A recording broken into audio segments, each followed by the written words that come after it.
Salam sejahtera. Nampaknya makin risau orang-orang politik di luar sana.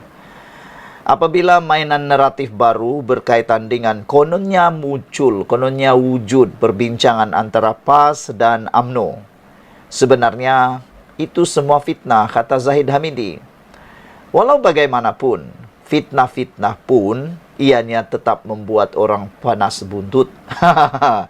Apabila ada sebilangan pemimpin dalam pakatan-pakatan tertentu seperti Perikatan Nasional dan PH memberikan respon yang mengejutkan kepada pendedahan kononnya ada perbincangan antara UMNO dan PAS itu.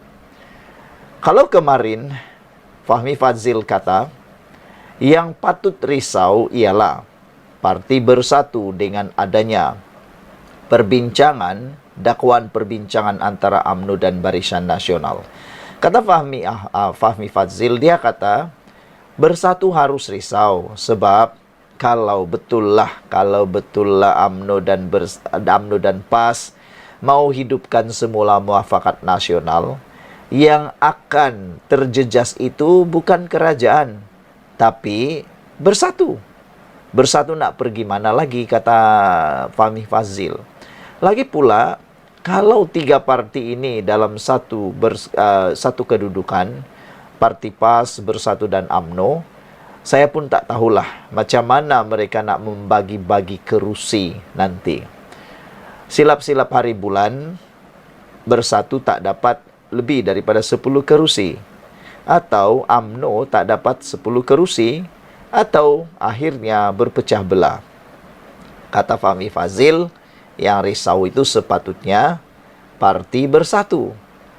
Tapi templakan, kecaman daripada Fahmi Fadzil itu dibalas oleh Wan Faisal, Wan Ahmad Kamal, ahli Parlimen Machang yang telah digantung selama 6 bulan. Rupa-rupanya saat beliau digantung ini aktif juga dia kan. Terkini beliau kata, Bersatu tak risau, tapi Fahmi Fadzil terdesak, kata Wan Faisal. Wah, saya nak tanyalah kepada semua netizen yang menonton channel dan video kali ini. Agak-agak siapa sebenarnya yang risau? Parti Bersatu atau parti PKR ataupun Pakatan Harapan? Tapi sebelum itu kita dengar dululah apa ulasan Wan Faisal sehingga dia kata yang perlu risau itu ialah Fahmi. Seorang pemimpin kanan Bersatu menegaskan parti itu tidak berasa risau dengan isu rundingan UMNO PAS, seperti mana tanggapan dilontarkan Menteri Komunikasi merangkap juru cakap kerajaan Fahmi Fadzil semalam. Ketua Pemuda Bersatu Wan Ahmad Faisal, Wan Ahmad Kamal sebaliknya berkata, Fahmi yang membuat kenyataan itulah menunjukkan mereka PH terdesak untuk memecah belahkan kesatuan PN. Tapi ada netizen kata sebenarnya yang memulakan isu ini bukan Fahmi Fadzil, bukan kerajaan, tapi siapa yang mulakan? Cerita fitnah kononnya UMNO dan PAS ada perbincangan. Jawablah sendirilah. Bersatu tidak risau tentang hal ini, kata Wan Faisal, kerana kami masih lagi bersama PAS dalam sebuah gabungan parti yang berdaftar. Tumpuan kami ketika ini ialah untuk berdepan PRK Nenggiri dan kita lihat kerjasama Bersatu dengan PAS telah membuahkan hasil yang baik di pelbagai peringkat sejak PRU ke-15 lalu, katanya. Jadi Fahmi menunjukkan mereka terdesak untuk cuba memecah belahkan PAS dan Bersatu, katanya. Sebenarnya pada penganalisis politik bebas, mereka kata tiada keperluan untuk memecah belahkan PAS dan Bersatu. Tiada keperluan. Buat apa nak pecah belahkan mereka? Tiada apa-apa keuntungan. Mereka bersama pun sama, tak bersama pun sama, pecah pun sama, bersatu pun sama. Itu juga kerajaan tetap ada. 2/3 sokongan parlimen di parlimen, ahli parlimen di parlimen. Jadi buat apa nak pula buat dosa nak memecah belahkan orang kan? Pikir-pikirkannya. Kata Wan Faisal, mereka takut dengan kekuatan PN yang semakin mendapat sokongan rakyat walaupun kami di pihak pembangkang ditekan hebat dengan pelbagai cara oleh kerajaan, katanya. Dia yang juga ahli Parlimen Macang mendakwa sokongan rakyat pada Perikatan Nasional tidak luntur kerana mereka berdepan dengan pelbagai fitnah dan sekatan. Saudara, beberapa komen daripada netizen berkait isu ini ialah mereka kata relax ajalah, jangan layan dengan mat jargon katanya. UMNO yang terdesak kata positif thinking. UMNO yang terdesak sebenarnya sebab rasa panik makin kurang sokongan pengundi masa kini. Tetapi ia tidak berarti cukup kerusi untuk bentuk kerajaan tanpa gabungan parti lain, katanya. Red Parrot kata, YB Menteri tak perlu layan mat jargon ini. Kerajaan ada sokongan lebih 2/3. Siapa yang terdesak sebenarnya? Bersatulah terdesak sehingga top 5 pun tidak dipertandingkan untuk mengelakkan perpecahan. Hakikatnya, dalam diam ramai ahli bersatu yang tidak puas hati. Kerana semangat demokrasi dalam pemilihan parti tidak disuburkan. Takut berpecah akibat diadakan pertandingan dalam parti, bermakna parti itu sebenarnya tidak kuat, kata Red Parrot.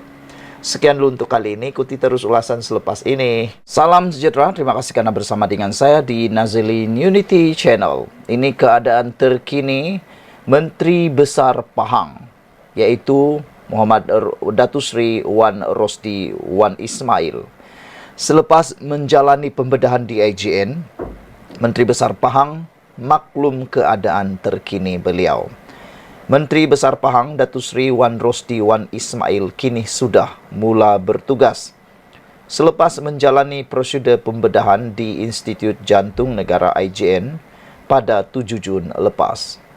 Setelah sekian lama bercuti selepas menjalani pembedahan di Institut Jantung Negara IJN pada 7 Jun lalu, alhamdulillah hari ini saya memulakan tugas mempengerusikan mesyuarat Majlis Kerajaan MMK di Wisma Sri Pahang, Kuantan. Saya juga telah menyerahkan surat penempatan dan pertukaran ketua jabatan di bawah pentadbiran Setiausaha Kerajaan Pahang berkuat kuasa pada 1 Ogos 2024. Katanya dalam satu hantaran di Facebook beliau hari ini. Sebelum ini, Exco Pahang, Datuk Seri Muhammad Sofi Abdul Razak dilapor meminta semua pihak bertenang dan tidak membuat sebarang spekulasi mengenai tahap kesihatan Wan Rosdi yang juga ahli Dewan Undangan Negeri Adun Jelai itu. Beliau berkata, semua pihak, khususnya rakyat negeri itu, tanpa mengira lapisan rakyat, berbeza pandangan dan fahaman politik, hanya perlu mendoakan yang terbaik buat Wan Rosdi. Katanya, semua orang tahu Datuk Seri Wan Rosdi tidak ada hari untuk berehat kerana jadual harian yang begitu padat setiap hari dan ia sedikit sebanyak memberi kesan kepada kesihatan, katanya. Pada 10 Jun pula, Perdana Menteri Datuk Seri Anwar Ibrahim berkunjung ke IJN bagi meluangkan masa melawat Wan Rosdi selepas Menteri Besar Pahang itu selesai menjalani prosedur pembedahan. Saudara-saudara sekalian, di samping daripada itu, satu isu sisipan dalam isu kali ini apabila Zahid Hamidi memberikan penjelasan dalam isu dakwaan diploma TVET ditolak JPA. Heboh kononnya diploma pendidikan dan latihan teknikal dan vokasional TVET tidak diiktiraf oleh Jabatan Perkhidmatan Awam JPA untuk diguna pagai bagi berkhidmat dalam skim perkhidmatan awam. Timbalan Perdana Menteri Datuk Seri Ahmad Zahid Hamidi berkata, dakwaan itu perlu dihentikan kerana pemegang sijil dan diploma yang dikeluarkan oleh Jabatan Pembangunan Kemahiran JPK layak memasuki sektor perkhidmatan awam. Kata Zahid, saya berharap spekulasi seperti ini tidak diperbesar bagi mengelakkan kesalahfahaman masyarakat. Sedangkan potensi bidang TVET sangat besar termasuk Kobole pasaran graduan mencatatkan 94.5% pada tahun 2023 berbanding 92.5% pada tahun 2022 yang menunjukkan penerimaan dan pengiktirafan tinggi industri terhadap graduan TVET menurutnya dalam satu kenyataan. Jelasnya, program terbabit dilaksanakan oleh Institut TVET berdasarkan pentauliahan oleh dua badan akreditasi utama iaitu Agensi Kelayakan Malaysia dan JPK berdasarkan Kerangka Kelayakan Malaysia. Persijilan kemahiran Malaysia yang dikeluarkan oleh JPK merangkumi peringkat sijil kemahiran Malaysia bagi tahap 1, 2 dan 3, Diploma Kemahiran Malaysia bagi tahap 4 dan Diploma Lanjutan Kemahiran Malaysia DLKM bagi tahap 5. Persijilan ini adalah berdasarkan kepada kompetensi pekerjaan atau kemahiran yang diperlukan oleh industri yang didokumentkan sebagai standard pekerjaan kemahiran Malaysia atau lebih dikenali dengan singkatan NOSS katanya. Sekian dulu untuk kali ini. Jangan lupa tinggalkan komen anda, tekan butang subscribe. Bye-bye.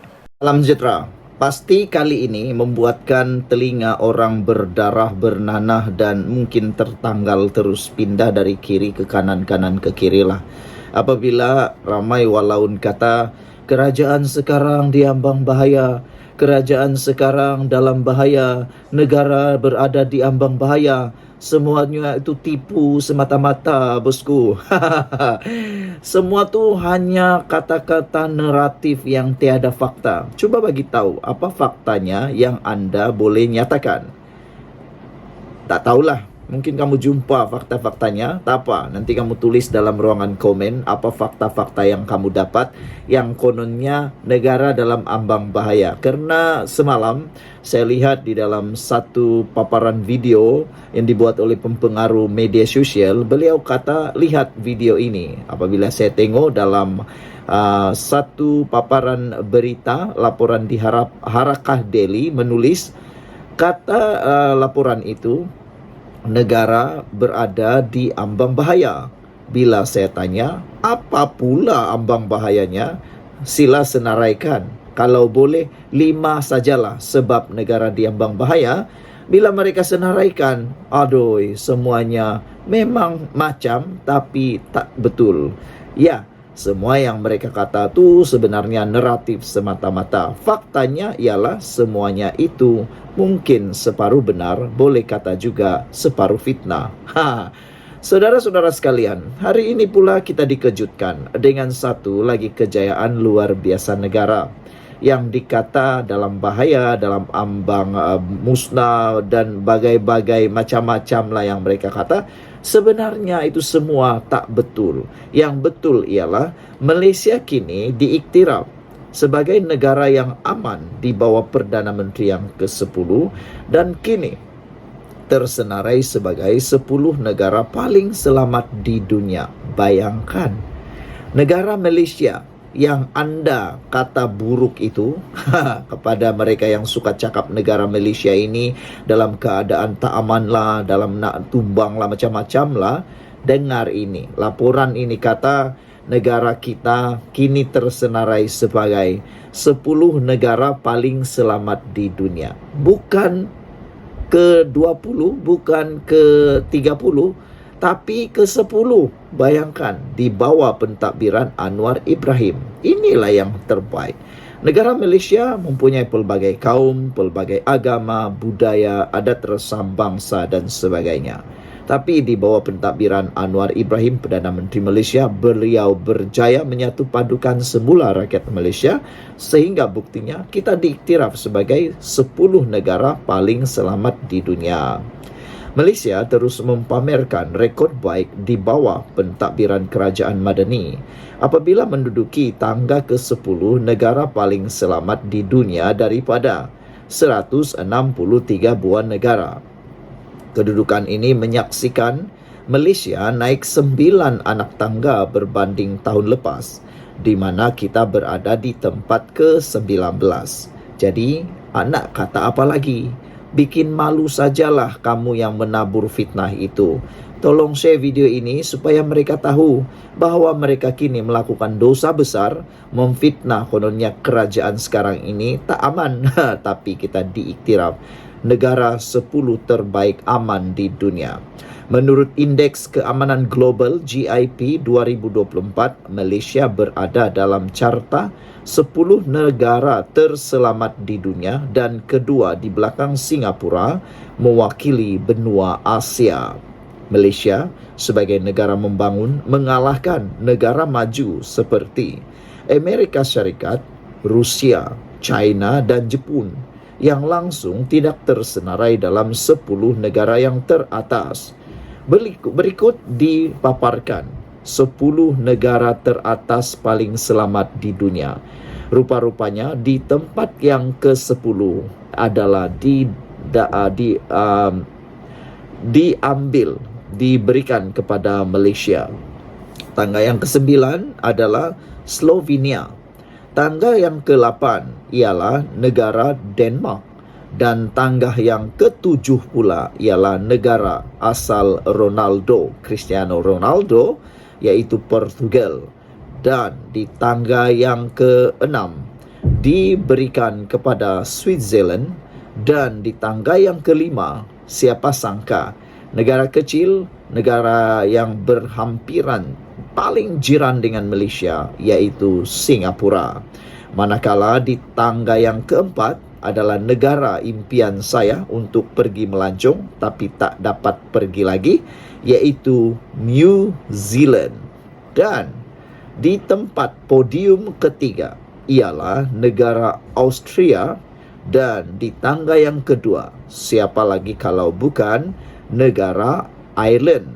Dan pastinya anda tak sangka langsung bahawa negara paling selamat di dunia digondol oleh negara Iceland. Walaupun kita tidak menduduki podium 1, 2 dan 3, tapi kita berbangga Malaysia menjadi top 10 negara paling selamat di dunia. Kajian dilakukan firma Institute for Economy and Peace telah menyenaraikan Iceland berada di tangga pertama negara terselamat di dunia, manakala 3 lagi negara masing-masing berada di tangga kedua dan keempat ialah Ireland, Austria dan New Zealand. 3 aspek utama diambil dalam mengukur tahap keamanan global, termasuklah keselamatan dan security, konflik yang berterusan dan tahap militarisasi. Dalam konteks global, Malaysia adalah contoh bagaimana sebuah negara boleh mengimbangi antara pembangunan dan keamanan dalam pelbagai kaum yang ditawarkan. Sekian dulu untuk kali ini. Jangan lupa share video ini supaya semua orang tahu, dan terlebih-lebih lagi orang yang cuba nak memfitnah kononnya kerajaan kita ini kerajaan yang bakal diambang bahaya. Kerajaan kita sekarang dah tak aman. Kerajaan yang ada sekarang ini kononnya macam-macam lah, tak selesa dan bagaimana macam mana sekalipun dia cakap, itu semua adalah cakap-cakap politik saja.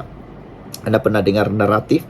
Itu hanya cerita naratif. Saya nak bagi tahu anda, semua naratif itu boleh cakap siapapun. Biasalah politik kan nak jual modal politik, itu saja yang boleh dibuat. Tapi untuk kali ini tak perlulah masuk bakul angkat sendiri. Malaysia diiktiraf bukan oleh negara Malaysia sendiri, bukan oleh ajiran sendiri, tapi oleh sebuah firma yang diiktiraf dan boleh sangat dipercayai, iaitu firma Institute for Economic and Peace. Tahniah diucapkan kepada kerajaan kita Malaysia, negara Malaysia, kerana berjaya naik 9 anak tangga daripada 19, kini tangga ke-10. Bravo!